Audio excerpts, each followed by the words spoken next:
araw na nakalipas, nabuntis ako nang wala sa kasal. Sa kanila. Na. Na. Galing Na. sa ebidensya. Ina. Ina. Na. Limatan mo mo.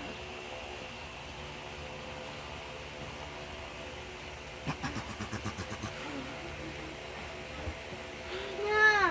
Nasa po ko.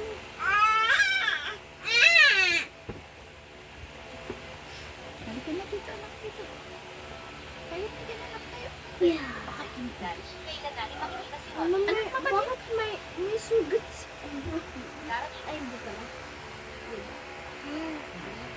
sa bibig ko tuloy niya. Narinig ko ang sitwasyon ay hindi masyadong maganda kung ano. Nakita ko, dumating sila sa hotel sa loob